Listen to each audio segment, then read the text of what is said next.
Everyone, Ben Cooper Radio, episode number 149, I think. It's a guess, I don't know. We're recording in advance, we're getting stuff done. I am across the pond again. Well, I'm not physically across the pond, I'm interviewing someone that is on the other side of the pond. I haven't been to the US in a while. Perhaps the US need to get me over for a seminar. Anyway, on that another day. I'm interviewing a man today that I've actually followed for a long time on and off. He was putting out some really good content back in the day when I was actually starting up Body Type Nutrition. I was starting to float around on the Facebook scene, and kind of fitness and nutrition was getting big on Facebook, and that was like the place to get good information. We're going to delve into that today. I'm very excited. Jade Teta, hello. How are you, Ben? Thanks so much for having me, my man. Mate, you are welcome. I'm okay on the name. I haven't butchered it. No, I go by Teta, Teta. I answer to everything. Okay, I think that you actually pronounced it correctly. Oh, okay. But you said you think you need to know, mate. It's your name. Well, you want here? I'll tell you guys something funny. No one hold this against me, but my name is Italian, Teta. So the pronunciation is Teta. Yeah. But in Spanish, Teta is slang for breast, and so I think they changed the name when I came to the United States to Teta. So here we pronounce it Teta, but in Italy they pronounce it Teta. So now you know why. So all you Spanish people know why I'm named Dr. Teta. Don't laugh. Okay, so you are Dr. Breast. That's right, I am. Isn't that great? Don't you like me more now that you know that, Ben? I do. Nice. Yeah, don't tell too many people that. You'll spend... everybody who's listening to this, forget about that, please. That's our little secret. Yeah, let's move on. Just between you and me. Dude, let me get you acquainted with my audience. They need to know who you are. Give them a bit of backstory. Who is Mr. Breast? Yes. Here's the thing to know about me. I'm really what I would call a hybrid fitness professional. So 25 years in the personal training industry. Studied biochemistry in my undergrad training, and then went to one of 4 schools, well now 5 schools in the United States that train primary care physicians in alternative and complementary medicine. So I'm sort of this very science-oriented biochem guy with a very deep background in personal training, and I myself love to lift heavy stuff. And then I have this sort of hippie side of me. Hence the weird name Jade Teta. My parents were hippies, and so I have this sort of natural medicine side of me. So I combine all of those things, and my specialty, if you had to say, is I really focus on hormonal approaches to health and fitness. So I work a lot with menopausal women. I work a lot with for lack of a better term, damaged metabolisms, PCOS, Hashimoto's thyroiditis, adrenal fatigue. This is sort of my wheelhouse, but most people know me as sort of the metabolism guy, the guy who, you come to me when you are doing all the right things and nothing's working. Well, there's a huge amount of people that are in that position. I would say we've got a company that we run called Ditch the Diet, and it's very similar to Weight Watchers. We coach and help women on the ground in groups, kind of tends to be 30 to 50-year-old females, and that's the classic population that have yo-yo dieted for years and years. They're doing all the right stuff, and it's a real struggle. And the biggest battle that we have is getting across this message that, look, you've been doing this stuff for like 20 years, back and forth, calories, high calories, junk food, extreme diets, soups, smoothies, detoxes, and it's so hard to get to these people across to say, do you know what? I might not be able to get your health and your hormonal health to a place where your body's actually ready to lose weight for maybe 6 months, maybe longer. Yep. That's tough.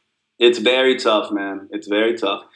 So, here's the interesting thing to me is when we're having this conversation about this, and this goes for men as well. I just think that the female metabolism, it's pretty clear. If you look at the research, you look at female metabolism in general, it's a little bit more impacted by stress physiology. And from my point of view, we don't understand. We understand a lot about food and exercise. Everyone's talking about that.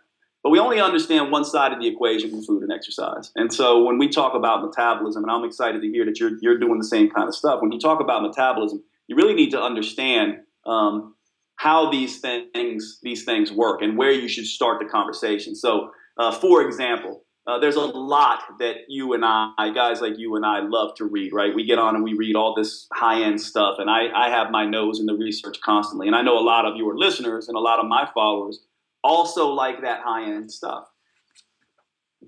What we need to understand, though, is that a lot of the stuff it sounds exciting to us in the world of a lot like working on Ferraris and Lamborghinis, right? These cars are exciting, they're beautiful, they're fun to drive, but there's so few of them, and most people can't afford them.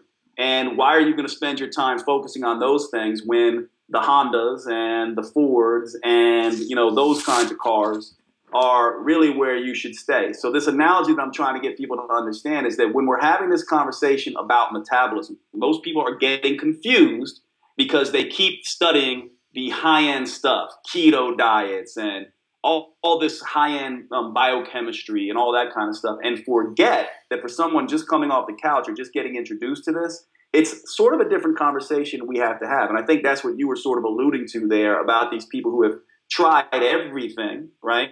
And they think that oftentimes the solution is over here in this high-end stuff. Sometimes it can be, of course, but they get confused because they don't know how to make sense of all this information and where to start. And so from my perspective, that's one of the first conversations we need to be having is where should we be starting with people in these discussions versus, just throwing primal diets and paleo diets and CrossFit and keto diets at people, or competition diets, for people to get on stage and flex their muscles, versus just good quality understanding of what makes the metabolism tick, how to heal it, how to lose fat.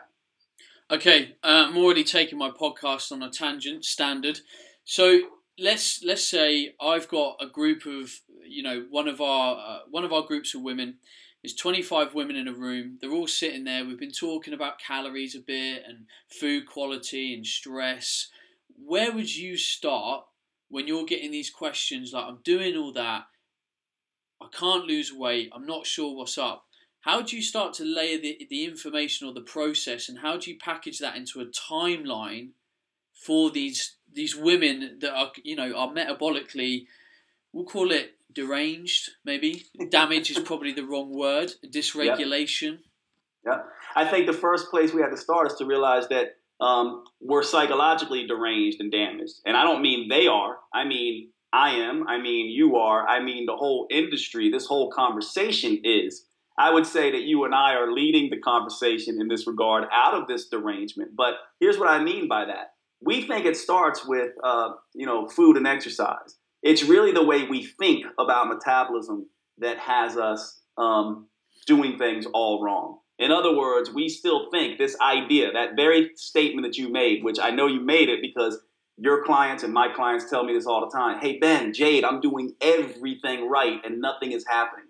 Well, here's the thing. If you're doing everything right and nothing's happening, then you're not doing everything right. In other words, doing what's right, when you get it right, you start seeing changes. So I know that's a little bit of, a weird way to think about this, but here's what I want people to think. We wrongly assume that there's a right way to do something, right? That you can come to Ben or me and we can give you a plan, an exact plan, and hand it to you across the desk. And if you go follow it, you're going to get results, right? That's what we all think. And that is completely wrong. What Ben and I can do, and people like us, we can give you a plan.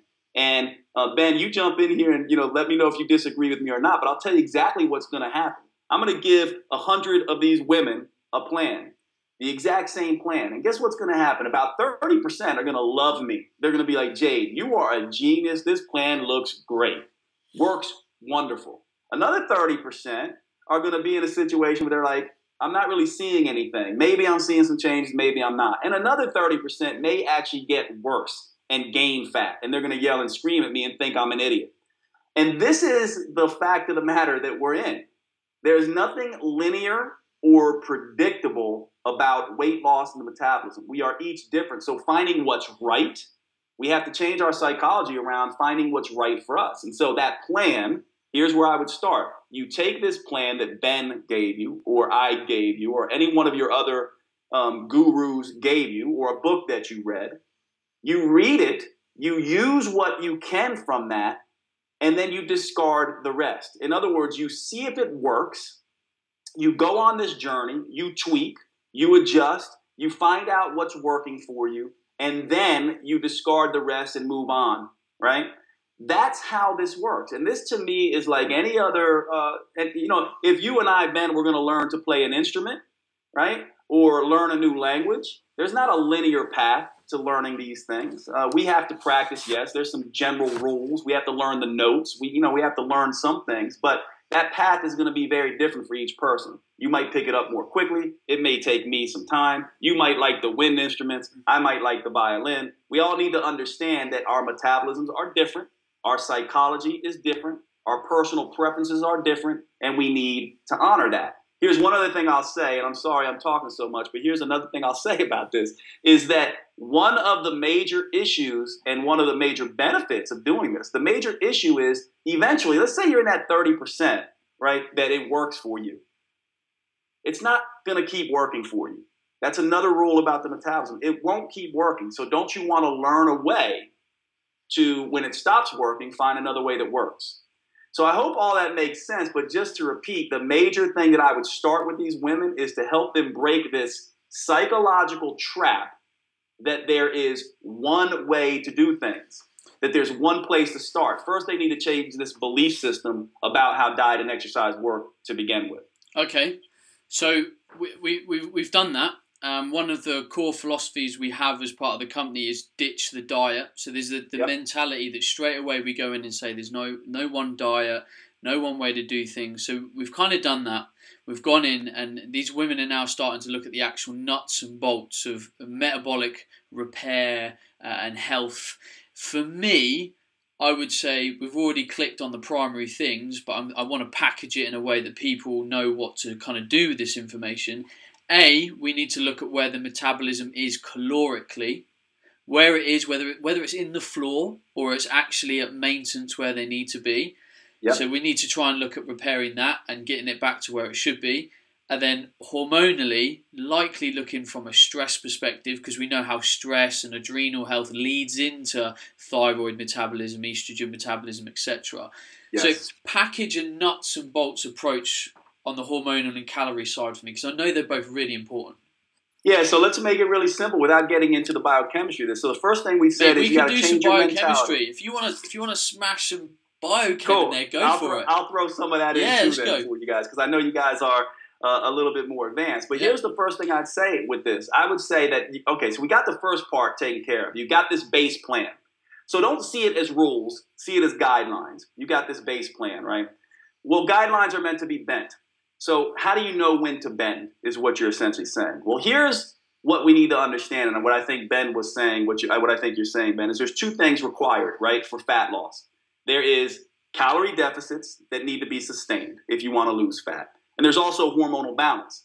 The problem is if you go too low in calories, you throw off the hormonal balance. It's like a seesaw. Push too hard on one side, the other side gets out of balance. So we're seeking this balance. So the first thing you need to know from a nuts and bolts perspective is how to read the signals of your metabolism. So let's think about this for a minute. When insulin levels are too high, what are some of the symptoms that you're going to get? You're going to get increased hunger, right? You're going to get increased cravings. Your energy is going to be unpredictable. Your mood might begin to change. You're not going to be able to lose fat. You're essentially going to have sleep difficulties. Your performance in the gym and your recovery from the gym may be compromised as well. Your sleep, all this kind of stuff goes into this. So you have biofeedback that your body is sending you constantly. When cortisol is elevated, very similar things. Cortisol is associated with cravings. It's associated with hunger. It's associated with fat storage around the middle. Insulin and cortisol together. Leptin, if you get into leptin resistance, same kinds of things. Increased hunger, increased cravings. If you have ghrelin issues, same thing. So without getting all into the details of these hormones, they do converge into a set of symptoms that you can read. Those are primarily going to be things like sleep, mood, hunger, energy, cravings, workout performance, and workout recovery.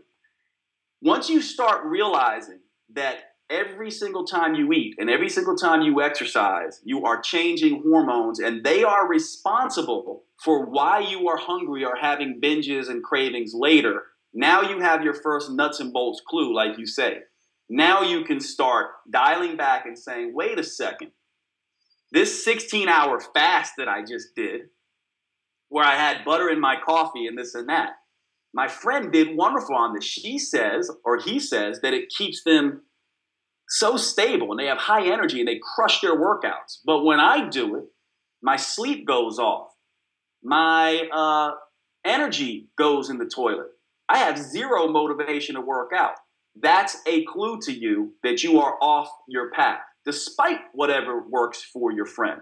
So the nuts and bolts first piece is to understand your body is constantly talking to you, and these signs and symptoms, these biofeedback clues, are where you need to start. They are hormonal in nature. So what I would say is, again, two things: calorie deficit, hormonal balance. First, you get the hormones balanced. Once you have that set, hunger, energy, cravings, mood, sleep, all of those things are coming in line. Then you go back and you say, oh, and by the way, what are my calories when I'm in this balanced state? Once you're in that balanced state, let's take you, Ben. Maybe let's say your baseline caloric intake should be 2,500 calories per day, right, to maintain. And beneath that, you start losing weight. So let's say you're at that 2,500 calories. Your metabolism feels balanced. All these feedback clues are coming in, but you're not losing weight. At that point, then you can begin to regulate down carbohydrates or fat or calories from a place of strength. Most people do this the exact opposite way. So hopefully that's starting to make sense now. So first, you understand, the first point we made in this whole discussion was change your psychology around how the metabolism works. The metabolism is adaptive and reactive, so it's going to shake things up for you. Second point is know how to read it. Third point is then once you get that balance, now start looking at calorie intake. Instead of going, hey, I heard on Ben talking to a guy about keto diets, and I'm just going to go on a keto diet. Do that if you want, but if your hunger, energy, cravings, all these biofeedback signals go out of balance, then you know that's the wrong approach for you. So hopefully that's making sense and not confusing. So retro converting that in another way, and this is my advice, and I want to see if you agree with me. Hormonally, because hormones are linked to our lifestyle so intricately, sleep, mental stress, how much we train, working in as well as working out, that kind of stuff. For me, you have to get all this stuff on point before the body is in a place where it's willing and ready and can handle a calorie deficit and fat loss. I agree with you 100%. Here's the thing that, and we'll see if you agree with me on this and you see this clinically, because this is what I see. And for those of you who are dealing with this, where you're sort of stuck, I'm going to tell you an inconvenient truth about what happens here. You need to take 2 steps back before you can take 3 steps forward. And most people simply will not do this. The metabolism needs rest and recovery. And no one talks about this stuff. So sometimes an extra hour on the treadmill is going to get you in big, big trouble. And what you really need is an extra hour in bed. And most people don't think this way. And once the metabolism starts to recover, insulin resistance reverses, leptin resistance reverses, this high cortisol and adrenaline resistance starts to figure itself out. The first thing your body typically does, by the way, is do what? Typically, it might gain weight even, but it stays steady for a little bit of time. And this is another thing that I think people get very confused with and makes my job very difficult. To heal the metabolism does not mean you're here and all of a sudden your metabolism gets healed and you start losing weight like crazy. Healing the metabolism usually means this first, then this. And that's another inconvenient truth that sort of happens. But I agree with you 100%. Most people are ignoring all these other things that they can be doing. So I call them rest and recovery activities or rest and recovery workouts. Things that both balance the hormonal aspect and make it less likely that you're going to overeat. What would these things be? Well, one of them is slow, relaxing walking. We know from the research that this stuff is the only type of activity that decreases hunger, balances energy, decreases cravings, helps you sleep better, and it's incompatible with eating for the most part, except here in America where people are walking around with a pack of donuts in their back pocket and a big Starbucks. But typically walking is huge. Another one that is kind of taboo, sex and masturbation. These things will lower stress hormones. Hanging out in a hot tub, sauna therapies, these things balance this hormonal equation. Going and hanging out in a spa, getting a massage, foam rolling, naps, all these things that nobody is talking about, these are all the things that balance the metabolism in a way that makes the diet and exercise easier. So I agree 100%, but we have to have this conversation when we talk about lifestyle. What exactly do we mean about lifestyle? So this comes back to the psychology element as well, because the big context of this conversation for me is females in this 30 to 50 age range that have already done a fair amount of damage. Psychologically, they don't allow themselves to do that stuff because they feel bad. It's them taking time for themselves. Oh, I can't go for a walk. I need to go and prepare food for someone. I need to look after someone. I can't go to the jacuzzi for the afternoon. I can't do that. And actually, there needs to be windows in everyone's life to be selfish. It's like love, and I've said this many times, like you cannot love someone else till you love yourself. You cannot take time, you need to take time and be balanced before you can provide adequately for other people and be in a place of health so that you can give more. Otherwise you give at subpar potential. Yeah, it's basically, it's the analogy, right, of being on an airplane and those fucking oxygen masks drop down and you got to put the oxygen mask on yourself first before you put it on the person next to you. It is exactly how this works. Here's one thing I'd say about this. The reason why I think we're in this situation, by the way, is because no one, it's not the sexy stuff, but it can be. In other words, all this high-end biochemistry, all the keto diets and all this stuff, putting butter in your coffee and this new supplement and all this kind of stuff. And by the way, I'm not judging any of that stuff. Some of that stuff works great for some people. The fact of the matter is, though, typically it's not about finding something out there. More times than not, and I think you're alluding to this, and I would agree, it's about making room for what you know you need to do for your physiology. You got to give your physiology time to breathe. It's not about doing more. It's not about working harder. It's about being smarter and being better with your approach. To me, if you do a nice hot bath at the end of the day, or you take a 90-minute, siesta, at 2 o'clock in the afternoon, and that leads to your ability to take better care of yourself, take better care of others, not overeat at dinner, that's exactly what you need to do. But most people aren't thinking this way. They're thinking, I got to cook this and prepare that, and I need to do this, and I need to do that so that I can do this, and I need to take these supplements. And all of this stuff we know from psychology research is overburdening our willpower battery, our psychic entropy. We're losing psychic energy constantly, which along with the hormone resistance, which is already causing hunger and cravings, now we don't have a willpower battery. Our willpower battery is this big and has this much charge. And now we've got this double whammy of results that are basically causing us to be fat and overeat and not want to work out. And then we run into sleep difficulties. Then we run into all this other stuff. So to make it simple for everybody, the way I think you need to think about this is it's basically like this. I like to think of an analogy of Santa Claus, right, carrying this huge bag of presents. And let's say he's traveling all around the world to deliver these presents, and instead of dropping them off, people are adding more presents to his bag. What's eventually going to happen, right? It gets so big he can't move. He can't do anything with this bag. This is what we are doing in our psychology and in our pursuit of health and fitness. We keep shoving more of this stuff in there. I know you hear it, Ben. I hear it all the time. It's basically like this. Jade, what about this new thing? Jade, what about that? Jade, what about this? Jade, can I eat this or that? Jade, what about this new supplement I heard? Should I take this? Should I take that? The fact of the matter is people are becoming so overwhelmed with all this information that they forget what the big rocks are. You need to start taking some of those presents out of the bag. 2 or 3 things to focus on. What are those things going to be? One of them should definitely be what Ben just talked about. Rest and recovery and self-help, self-development tools. That stuff comes first, actually, when in reality, most people are doing it last. If you got that in place, now you can really work hard on the diet and exercise and all the biochemistry piece. But no one wants to talk about this because it's not sexy enough. See, we're kind of getting to a point now where we're talking about people feeling overwhelmed, because we live in a world that will not stop. It's not going to get any easier. We're all busy. We have full-time jobs. People have kids. They often get a bad night's sleep. They've got to try and fit in their workout. We've got to do the food shopping. We've got to do our food prep. Life's busy. Like, yes. Not many people are swanning around through life.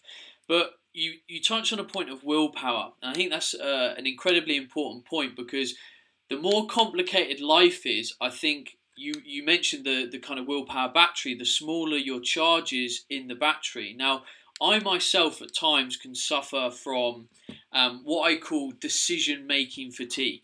Now, a lot happens in my lifestyle. I've got staff and lots of things going on. And when it's all coming at me, sometimes I'm like, whoa, hang on, no.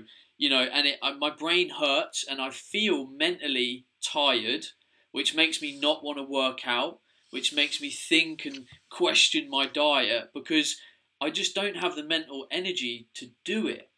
Yes. And with people that we're talking about, they're taking on all this stuff and they're trying to provide for everyone else and give. And when it comes to a moment where they have to make a willpower decision, they can't make it because there's nothing in the tank. Yes. Here's the way I like to describe what you're talking about. To me, it's like, like traffic lights. There's the red light, the yellow, and the green, right? Most people live in the red and the green. They're either on or they're off. What they do is they overwhelm themselves. They stay in the green and they're like, I got to do this, I got to do that, I got to do all these things like you're talking about. Then they get this decision fatigue, and then they go right back to the red. So they're in this binge sort of cycle. I'm off or I'm on. Really, where you want to live the vast majority of your time is in this yellow zone, which means as soon as you start feeling, way before you get to that point, you got to come back to this baseline program. So let me give you guys a real world example so we don't just keep this insight driven. Here's what I mean. Let's say the green looks like this. You're doing everything right. So you're working out 6 days per week. You're doing, 3 days a week of interval training and 3 days per week of weight training. And you're keeping your carbohydrates down to less than 100 grams per day, and you're taking all these supplements, and you're doing great, right? But then life catches up a little bit. Work gets a little bit busy. Your metabolism starts pushing back against you. So all of a sudden you start getting these cravings. So then you go, you know what, I'm kind of craving fish and chips, or I'm kind of craving pizza or something like that. And you have the fish and chips and the beer. And what happens? You go from green to red. Now all of a sudden, you're eating everything in sight, you're fatigued, and you're wondering what happened. Instead, what you should be doing is jumping back into the yellow. So now instead of doing, no workouts and binging like crazy, you went from 6 and doing everything right to no workouts and binging. You need to go back to 2 or 3. I tend to have this and have all my clients do this. I tend to say, what is your plan B? And they're like, well, what do you mean, Jade? I said, well, what's going to happen? What are you going to go back to when things get busy, when your metabolism pushes back against you? What's your plan B? And by the way, your plan B should be your plan A, because you need to live there until you're ready to push on your metabolism again. So they ask me, what do I mean by that? I mean the basic thing that is doable. So I tell them, look, 2 days per week, weight training. No interval training. Just walk. Get your diet right. Focus on that first. Do a lot of rest and recovery activities in here. If it's 1 day per week of exercise, you're now in maintenance mode. So when you hit green and you start seeing green starting to overheat a little bit, you need to go right back to the yellow. And this is an art, right? This is where the art of this comes in. It's not science, it's art, because it's all about the psychology of this. That is how people end up making benefits. And let's talk a little bit about the biochemistry behind this. There's not 2 different metabolic toggles, right, where you're either in an eat less, exercise more state, or an eat more, exercise less state. There's also sort of this state of eat less, exercise less, and eat more, exercise more. Eat less, exercise less being like, I was just in Spain and France and Italy. I mean, they tend to take siestas and they don't do a whole lot of exercise, but they're also not eating like crazy. They're eat less, exercise less. Whereas athletes, right, our favorite rugby athletes, our favorite, American football athletes or soccer athletes, etc., they do eat more, exercise more. And so most people just live in this, either they're eating less and exercising more, or they're eating more and exercising less. The yellow zone happens to live in these other two areas. And by the way, those two areas are where most of the metabolism balance happens. Hunger gets under control. Energy gets under control. Cravings get under control. Why?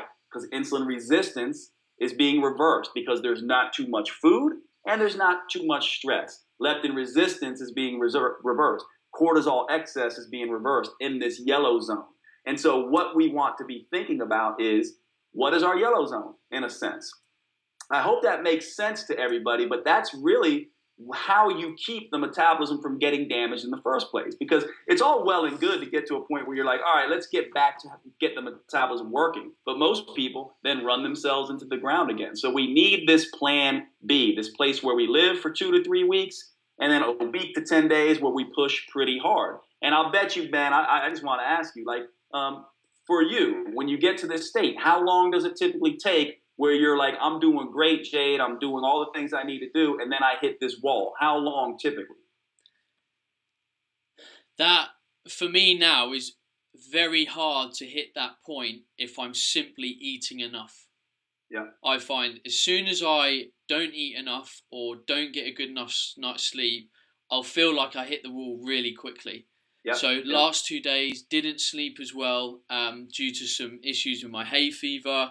I'm on a bit of a diet at the moment, and those two compounding each other. Today, like, I've got a bit of a thick head, I'm not 100%, and I wouldn't say I've hit the wall, but for me, I'm nowhere near 100%, purely because of 2 days where things didn't go right. But I need to react.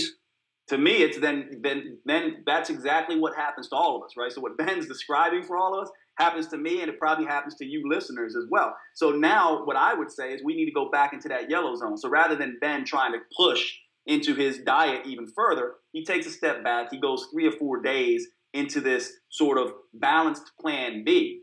So when I write a plan for somebody, first of all, I say it's a guideline. You're going to have to adjust, but here's plan A, here's plan B. When things get tough, go back to plan B. It's baseline. It's the minimum amount to get the job done or just to hold steady. And by the way, my clinical experience tells me within 4 to 10 days, typically for most people, is when the metabolism will begin to adjust regardless. And so I don't like anyone being on any program anymore for longer than 2 weeks, because all of a sudden the metabolism starts pushing back against them, so then they change. Let me give you an example of that. So let's take that example. We talked about 6 days of exercise, right? 3 days weight training or Metcon and 3 days interval training. After about 14 days, I want to move them back to maybe 14 days of just 3 days of weight training and walking before I push them back into another hardcore exercise session. And this keeps people progressing because it works with the way the metabolism works. The metabolism is changeable. We have to be changeable with it. I totally agree.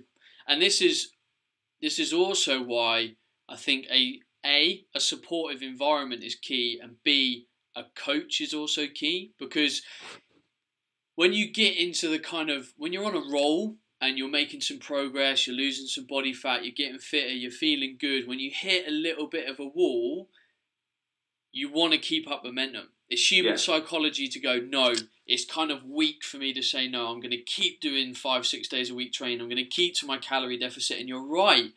You do need to go to plan B, but it's very hard for the individual themselves to go to plan B. This is why you need a really honest friend to go, whoa, no, let's just cut it out 4 or 5 days. And you need some real talk. And that's why sometimes your friends are the wrong people to ask, because they're like, oh no, you'll be okay, carry on, they're all nice. Come get a beer with me. Yeah, no, like, fuck nice. We need honesty. And that's really, really important. And that's why I think the value of a coach can be amazing. But then saying that, I know a huge amount of coaches in the UK, and I'd love to name some names. It would be bloody brilliant. But these are the kind of coaches that you'll send them a message going, oh, I'm feeling a bit worn down, my energy's low, I'm not sleeping good, and they're like, well, you need to carry on. I'll give you the plan. Don't be weak. Your goal's in sight, all this kind of stuff. And I'm like, well, hang on. we're human beings. We're real people. It's more than just the diet. It's more than just the training. Yeah.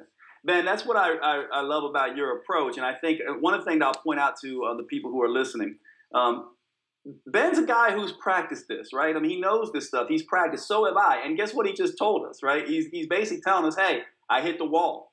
I'm struggling for the last couple of days. So if he's going to struggle and he knows this stuff and he's been practicing, right? So you're going to struggle as well. And my whole point is get ready for that. It's normal. And I think what you're saying, Ben, is so important because it basically, once you understand that, once you just admit to yourself, you know what? It's not a matter of if I hit the wall and get overwhelmed and overworked and hit cravings and energy issues. It's a matter of when that happens. It happens to Ben.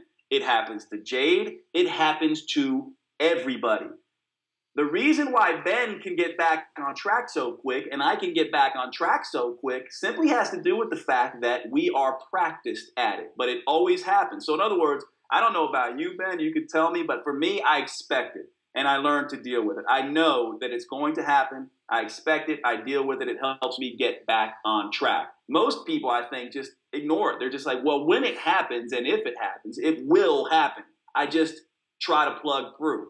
That is the exact wrong approach. That is the reason you keep going green to red, green to red, green to red, instead of living in this place. So what happened for me, and I'm sure maybe it's similar for you, Ben, as well, but I used to live in that back and forth yo-yo as well. And what happens is as you practice, you start getting like this, slowly but surely, and it takes time. Just again, like learning a new language or learning an instrument, it takes time, and you have to be ready for that. So I guess the point of this is to essentially say the metabolism will change. It's not if, it's when. Understand it. Have a plan B rather than just a plan A and get ready to take a step back so that you can take a step forward. You're hearing Ben say that. I do the same thing, and I bet you if you talk to any person who's figured this out for the long run, you'll find a similar strategy, although they may talk about it differently. Mm. I'll let people know how this actually happened. Playing rugby, when we're in season, there's a lot of uncontrollable variables because you might go into a training session and it might be brutally tough, and you've got to allow your body space to recover from that. Now, I haven't been in full training yet. We've just been doing fitness, and I've kind of known what's going to be thrown at me. So my off-season training, I've kept the same. I've been doing 5 very tough, high-volume weight training sessions, and the rugby started, and I've basically waited for that point where rugby's got a lot tougher, and then I've gone, right, I need to change my training, because in season, I can only get away with 3 training sessions a week. So now, on Tuesday night, it's now Wednesday, it's now Thursday, sorry. On Tuesday night, I got a massive curveball. We did a really hard training session, and the next day I was like wiped. And I ended up doing 2 training sessions in a day. So now I need to say to myself, I can't do the 5 sessions anymore. I've got to go back to allowing myself to have that space. So 3 sessions a week weights training and 2 sessions rugby. It almost leaves me slightly undertrained, but I have to be in that state because if I get a curveball, I need to be able to deal with it. And it's also really important for me to always have energy. Like, I'm self-employed, my own space is my own space. Like, if I'm off my game, I'm off my game, and that's kind of an issue for me. I love that whole story because that's exactly how it works for me, and I would also say it's the way it works for my successful clients. They just get it. They know, hey, I'm traveling, I'm flying over to Europe from the United States. I know I'm going to have to change things up. Hey, I'm coming back. I know I'm going to have to deal with jet lag. Hey, I just got ill, or my child is home, from school, and you have to be ready for this stuff. This stuff happens all the time. And so this idea that you're going to have the perfect day and it's going to stay the perfect day every day is absolutely ludicrous. And therefore you need to be able to have, I would even say, plan A, plan B, plan C and D, etc. Right? So here's an example from the world I work in. Let's say we have a busy, mother who also is a career woman, right? And she has her plan where she's basically, when she's during the week where she's working, she's in a very sort of what I would call relaxing schedule, right? Monday through Friday. She gets in 2 weight training sessions and she just walks if she can. She just accumulates steps. On the weekend, right, she has the ability to have more time. So that's when she gets in her metabolic conditioning and really pushes hard with weights and things like that. So she lives that lifestyle. During the week, she takes it kind of easy. On the weekend, she has time, so she puts it kind of hard. Now, when she goes on vacation, right, when she goes on vacation, she likes to go snowboarding or rock climbing or hiking and all these things, and she doesn't really care about food. So now she's going into an eat less, exercise more state. But it's vacation, so it's not going to hurt her. And then when she travels, right, or she goes, on holiday, for Christmas break, she doesn't like to worry about all this stuff. So now she's in an eat more sort of exercise less state, and she just rolls with the punches. She has 4 different switches that she's pulling depending on what life gives her. And guess what? The metabolism loves that. That's how the metabolism likes to function. Think about it, right? The metabolism is always changing constantly. It changes with menses every month if you're a woman. It changes with menopause. It changes with pregnancy. It changes with andropause. It changes with illness. It changes with stress. It changes based on how much exercise you're putting into it. It changes with how many carbs you're having and when you're having them. And so the skill that you want to develop is the ability to read what the metabolism is doing and adapt. And to me, it's interesting where this whole conversation went, because like just what Ben said, I do the exact same thing, right? And you might think, well, Jade, what about this or that? Or should I eat this or that or do this or whatever? Well, depending on what your metabolism is doing at a certain time, it may work for you. Fasting for 16 hours may work great for you on the weekend where you can sleep in during most of that fast and then wake up and have a late, breakfast or something like that. But trying to do that during the week may not work. You have to honor what your life is giving you. Take care of yourself in that regard, and then your metabolism will take care of you back, because this is the way it works. You can't force it to do something that it can't do. And you're never going to win a willpower battery, a willpower struggle against your metabolism. Your metabolism will always win. That's why you have to learn to be smarter about it. Well, we're getting on to some wicked content here, and unfortunately can't speak for too much longer, really because of my schedule, unfortunately. I've got a final question, because I kind of want to get an insight into what's happening in the US with diet culture, because it interests me looking at what's on trend. So when I first started following you, and you obviously still are part of this, is the Metabolic Effect setup. Your kind of company, you were doing a lot of really cool stuff online. You were talking a lot about, being clever with your macronutrient intake, getting a lot of metabolic conditioning in, being short and sharp with things. And that was at the beginning of the rise of sort of paleo nutrition. Paleo was becoming big, primal was becoming big, and natural food lifestyle. And then within that, we had the kind of intermittent fasting phase. We've just gone through a bit of a bulletproof coffee kind of phase. And, if it fits your macros is very much kind of a big talking point at the moment. Yep. And a lot of people in the UK are starting to kind of throw their handbags out, arguing between kind of paleo and what's right and what's scientifically correct. What's been happening in the US, and what have you been seeing, and I suppose what's of interest? Yeah. The U.S. is a very different world than the U.K. I found this out, and it's the U.K. is very much the British, and I would say the French as well. I think you all may know this, and I know you have, like me, you have a following all over the world. But I'll just speak to our 2 different sort of cultures. The British are far more, in my view, measured and authentic and objective. They're less likely to be swayed by these huge trends, in my personal opinion. In the United States, to answer your question, all of these things have kind of come in waves and gone. And what's happened is there's a lot of fracture that happens. Now you have all these camps set up. It's almost like religious camps. And they're like all in their little bubbles. And people come into this, new people come into this, and they find a guru or whatever, and they sort of go into one of these camps. Right now, paleo is still very big. Right now, if it fits your macros, right, is bless you, my man. If it fits your macros, right, is huge.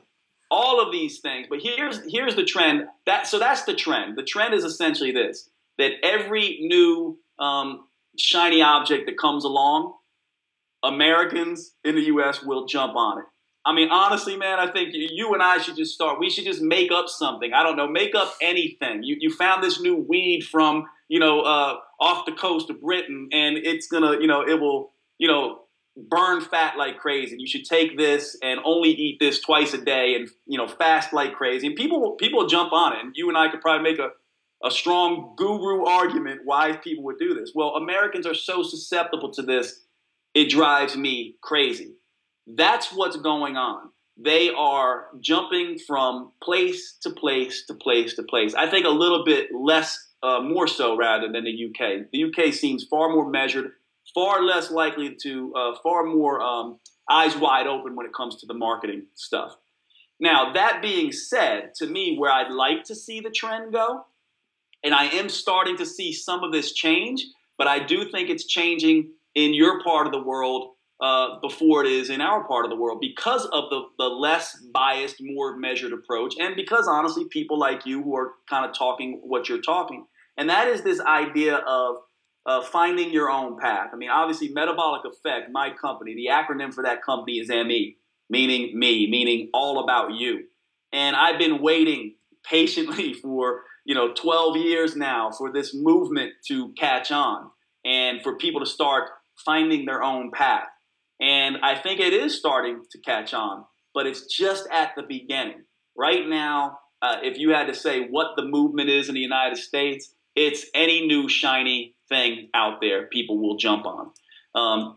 But the idea is, I do think people are becoming very disillusioned. We're reaching that critical mass point where people are just like throwing up their hands and saying, what do I do now? Which leaves, in my mind, a very important, and this is where I get really fired up and why, I'm really honored and excited to be talking to you, because I think that you and I, and correct me if I'm wrong, but I think we share this viewpoint to some degree, that it is not about these dogmatic, biased, single ways of looking at things, but the answer is somewhere in the gray. For each one of us, we're each metabolically unique. We each have different psychological sensitivities. Like you said, we get overwhelmed in different ways. Different things drain our willpower batteries. Other things charge us up. And we each have different personal preferences. I mean, I love chocolate. Maybe you like vanilla. I mean, I want to have a pizza every now and then. I'm Italian, so I want some pasta every now and then. We need to make allowance for this stuff. And guess what? It can work. So I don't know if that really answers your question, but it does speak to what I see going on in the United States, what I see potentially changing in the UK that I really like, and where I would love to see things go. So to me, I would say, if you're listening to this and you're tired, if you're listening to me and Ben have this conversation and you're sick and tired, and you're like, you know what, Jade, Ben, I am tired of, getting confused by all this new information out there, then I would say there is a different path than just jumping on another nutrition team or another, another new shiny workout program. And that path is, honor what works for you. Like, literally, it's that simple. Honor what works for you. Ben and I can teach you about metabolism and the basics of what you need to know about being human and what works and what doesn't in that regard. But what we can't teach you is the subtle differences of how you respond to carbs versus how Ben responds versus how Jade responds, or whether you should be eating fat, high fat, or low carb, or whether paleo is a good program for you or not, or whether or not adding a pound of butter to your coffee and drinking that and fasting for 16 hours is effective or not. For some, here's what's confusing. For some, it is useful because it just works for whatever reason. For many, it is not. My charge and my goal would be for people to get off all these crazy bandwagons and just focus on learning about themselves. Go to school on your own metabolism. I think that's what I would say. That's fantastic. I think we've wrapped the show up beautifully there. It's really important for people to understand that, and for me, I'd say it's the holy grail. When you get to that point, you're empowered and you know how to control your mind, your body, your fitness, your lifestyle, your stress. And like you say, once you know that, you've invested in it, and it doesn't happen quickly. It's a 2, 3, 4, 5 year process. Like 10 years into fitness now, and I'm still learning about my body. I've talked about it a lot on this podcast recently, how I've been doing a lot of different things over the summer. I've been playing around with doing hormonal testing and caffeine dosing, bringing up my calories to a really high amount, and how hard and how much I can train. And it's a constant evolutionary journey, but I'm not being extreme about anything. It's just small tweaks, a little bit more of this, a little bit less of that, listening, see how I respond, take some stuff for the long term, discard some stuff for the long term, and that's the holy grail. It's right there. Yeah. Ben, I want to say thank you so much for your work. Not everyone says it in the industry, but I do want to tell you that I appreciate greatly what you do. Thanks for the education. Thanks for teaching all of us. Thanks for having me on. I appreciate it, my man. Well, thank you. It's been an honour having you. Mate, if people want to find you, explore a bit more of your work, read some of your writings, where do they go? MetabolicEffect.com is the website, and I have a blog there. You can find us on Facebook too, at Metabolic Effect. And if you have questions for me, the best way to do it, I will answer on Twitter because it's short and allows me to address that. But I'm at Jade Teta on Twitter and Instagram. So if you have questions for me, hit me up on Twitter. And again, thanks everyone for hanging out. Yeah, awesome. When this podcast goes live, Jay's mentioned Twitter. Give us some love back on Twitter. Ask a question, tag us both in. Let's get a conversation going, because that's cool, and it helps bring other people into the conversation. It's going to help other people listen to this information, take control of their health, and that's what we do this for. These podcasts are free. They're trying to help people realize things. So let's get a conversation going. Jade, thank you again for being on the show. My brother, thank you so much for everything you do, man. If you've enjoyed the show, please share it with someone, get involved, leave us a review on iTunes, send us some love, let us just not think that this show falls on deaf ears. Communicate to us in some way, shape or form, especially if you know a female or a male that's struggling with this kind of stuff. Send it out there, get the information out there, help them, email it, tag them into something, write their name in the Facebook post and tag them in. Whatever it is, help people out and help people find this information. I will see you next week. It will be me and Rachel back on the show if everything goes to plan, and we'll have a guest on that. I hope you enjoyed last week's show with Dave Crossland. Another amazing and very in-depth, insightful look at steroids again. But I'll see you on next week's show. Ciao. Hey everyone, Ben Cooper Radio, episode number 148. Now, I promised I would get the man mountain that is 26 stone Dave Crossland back on the show. We got some really good feedback on the first two